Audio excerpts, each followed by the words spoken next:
Absolutely beautiful. There she is.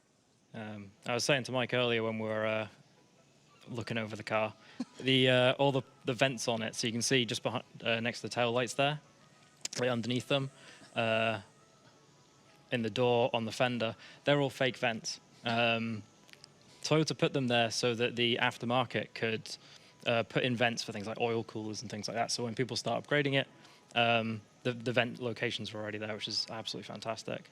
So it's a car that from Toyota is built to be upgraded. Yes. Which segues on beautifully, it doesn't does. it? Maybe we should do that now. Take a look at some of the upgrades. Yep. So we'll have a body kit or two. So we've got the fantastic Toyota Heritage kit. I really like this kit. The Toyota unveiled this at SEMA 2019. This is one of my favorite parts of it. The rear bumper changes the tail lights to be like the Mark V Supra, and then the side skirts as well. And I absolutely adore this kit. I think it works really well with the lines of the car. But of course, this being Horizon, gotta have the wide body kit. Oh, you gotta. So no decal here. This is a dev build, but this is a HKS wide body kit, and it's lacking something on the back, I think, isn't it? It is. It's just a little understated almost. I think, yeah. There we go. Is that wing? There big we enough? go. I think that wing's big That enough, might isn't it? just do.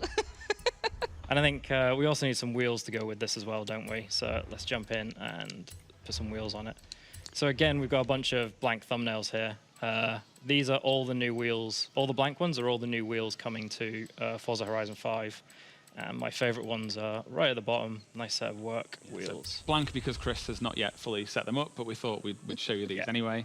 One of the really cool things about the Supra is that this will be one of the cars that is given to every player right at the start of the game. And it'll come delivered with that Toyota Heritage kit as well in it. So yeah, it's everyone gets this right at the start of the game because it's an absolutely awesome car. Nice little gift. So let's pop that body kit on it then, shall we? And then should we take it for a drive? I think we better. I think we should. And in fact, it's probably worth pointing out here, because I know I've seen this question come up loads of times in chat, but we're actually playing this on an Xbox Series X today, aren't we? Absolutely. We are playing it on an Xbox Series X. I think there was a lot of confusion about which version of the game we were showing. So yeah, everything we've shown so far has been Xbox Series X. This is a development build, so there may be bugs, there may be missing thumbnails, there may well be other things that we'll spot. Part of the fun, isn't it? If they're funny, we'll call them out, otherwise we'll just hope that you don't spot them. So let's get this on the road then. What is it we're going to be doing? We're going to be exploring some new biomes, aren't we? Ooh, yes, of course. So which one have we got first? We're starting in the Rocky Coast. Shall we swap out Chris for Connor? Oh, yeah, let's do it. Okay, so Chris is actually going to hop off screen now so he can drive without distraction, ergo us two. So instead of taking his place on the sofa, it's going to be Connor Cross. So Connor, if you want to come in, and Chris, if you want to go into your concentration corner. Very nice. Very good. The smoothest of transitions. Hello, Connor. As if by magic, hello. Hello. Would you like to tell us more about the Rocky Coast? Yes, the Rocky Coast. Do we need to pan? If we can just dip away while we do some, Chris does some magic behind the scenes. Wait a second. There we go. There it is. Now, this is situated on the west coast. It is rocky and it is a coast. There we go. So there's lots to see, lots of rocks. We captured this in particular on a tourist boat. Funnily enough, we had photographers actually go round each of these rocks and capture hundreds of photos for photogrammetry. If Chris looks to the left, you can actually see some of the. That's the right. Is that the boat? Is that it there? Yeah, we have actually put a boat in the game. In the game that is comparable to the boat that we used to capture the Rocky Coast. So all of this, we've mentioned it a few times, but all this stuff's created with photogrammetry as well. So it's super accurate to real life, which is why it looks so amazing. Should we take it for a spin, Chris, in your heavily modified Supra? In its natural environment on the beach. Yeah. Yes, absolutely. So how do you actually go about making this area for the game then? What are the fundamental elements of the Rocky Coast? So if you want to go left here, actually, Chris, we can go past some more rocks up close. So we basically we work out how we want to make it drivable, where we want the car to go, and what's most fun for the player to explore. And then, like we said, we put a lot of photographers in a boat. They took loads of photos of rocks, and then the team recreated that as realistically as possible. Yeah. And then that gave us our Rocky Coast. It wasn't as easy as that. There was Simplified it a bit. There were some geniuses behind the scenes pulling it all together. Some of the cool features, which are a little bit further up from the coast over there, are like hotels, golf clubs. It's like a really pristine, beautiful holiday location. And so now we're actually heading into the sand, like the sandy desert. There's big, massive sand dunes to go drive around on. It also actually connects, like goes straight and like dissolves into the ocean, which is really cool. Okay. Yeah, if you go, swing a right in here, and we can actually go into some of the sand dunes. That's stunning. So we're actually, it's actually an autumn season, which is our stormy season. We're at a nice, foggy or atmospheric morning. And I think the lighting's quite cool because it kind of helps show off just how soft that sand is. It does. It looks really, really fine. You can really go in there and, deform around in it and kick up loads of sand. Probably not the best thing to do in this car, though. We'll stick on the Still have a tarmac. go, though. As you call out the tarmac, this is an area of the world where there are just these really long, sweeping roads as well. It's the perfect place when you've got like hypercar and you just want to get up to the absolute max on the rev limiter. This is the place to go. This looks less like a sandy desert. Are we still in it? Is this another feature of a sandy desert? So This is Chris has gone a little bit off the agreed path here. we're actually going. We'll come back to that area in a moment. We're actually going into a gypsum desert now. Oh, I see. It's this really fine mineral that's like diamond white. I think it's carcinogenic, isn't it? Yeah, probably best not to go there in real life. But in a video game, you are protected from any ill health All effects. tourism to be done within Forza Horizon 5 then. Yeah, it looks great really in different times of day as well. It just picks up all that different coloured light coming through the sunlight, so you get all those beautiful reds at sunset and then blues in the morning. This just looks like the best place to go racing. Are there any races that are actually found up around here? Of course, yes, there are. Yeah. There's a lot of really awesome off-road trails through here as well, really long point-to-points. And I think Chris is about to show us another cool little, racing environment as well. If we hang So on. left at that tree. You can kind of already get a sneak peek of it on the minimap. If he resists the urge to jump off the edge, we can just go to the very edge and then just peek over at the Baja circuit. Oh, look at that. I'm trying to get a Just little look over the close. edge. And yeah, That looks that is fun. there's some really great routes around that, in and around it as well. That was also actually recreated from photos. Our team actually went and found some satellite data of, recreated the roads and how they look and how the sand actually changes colour, which is That's so cool. which is really cool as well. We'll take a closer look at that in a future stream, I think. Now we have left the gypsum desert and very much in the living desert. Yeah. Here we go. So what's this then? What is the living desert for those people who might not be familiar with that term? So this is based on the Baja California desert.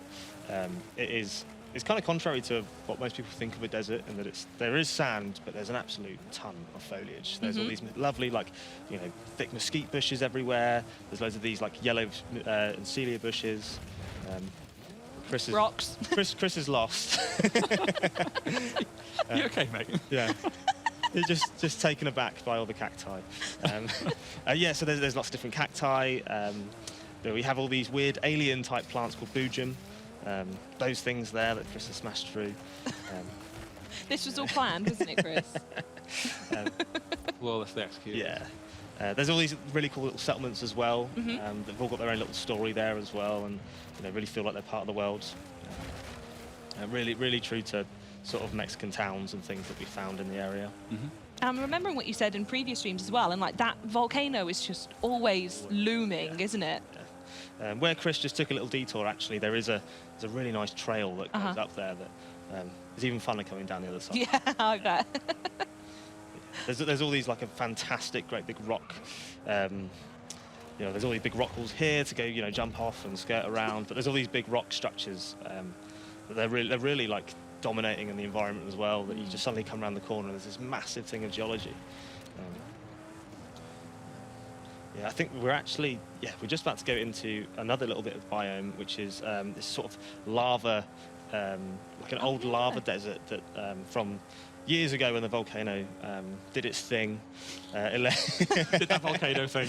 It did the volcano thing, And now that lava is rocks. And and that's just like another difference to the visual of the environment. And that's full of all these big volcanic rocks that you can skirt in and around, and that's really cool. Yeah, I think we said it already, but just the pure density of foliage here. There's just so many separate bits coming in to make this scene just feel so full of life. And you could see them coming as well. When we went through like the sand desert and we were coming up to I said lizard desert. I'm sure lizards live there. Anyway, the living desert, you could just see it approaching because suddenly like it just got thicker with all the foliage going on. Look at that. So this is actually, Chris, if you stop and we just sort of pan around, you can see all the detail that's gone into the roads of this game. They say no, keep going. Hooligan driver tires. So there's actually a seasonal river here because this is a riverbed that in autumn floods because it's the stormy season. But yeah, like all that detail in the road's really cool. Cracks. It also, some areas where it's really sandy, those cracks actually fill up with sand, which is a nice touch. So yeah, photo mode's going to be give a lot of options for the photographers out there to get some cool environments. But yeah, I think there is a sand road around here that will show off some of the cool new VFX that the team have done. We've really focused on tyre smoke and making sure that all of the dust kick-up feels really full and voluminous. It feels like it's lit from loads. Well, it is lit from loads of different angles now. It's a big entity in the world. Such a cool detail. And for the drifters out there, when you're on tarmac, the tyre. I mean, I think Chris helped implement the system. The tyres are actually, or the tyre smoke is related to heat, based on how hot the tyre would be, kicks off that amount of smoke, just to add another layer of realism in there. I think Chris going first person now, responding to some requests from chat. Oh, look at it. Yeah, and of course that tyre heat as well is affected by seasons. Exactly. So in the hotter seasons, your tyres heat up faster, you get more drift kick up. And in a car like this as well, it's just perfect for it. Yeah. Lovely. Awesome. Well, that was amazing. And those are the biomes we're going to talk about today. But you do have another race to show us like you did last time. You're spoiling us. So what is it we're going to be going and looking at now?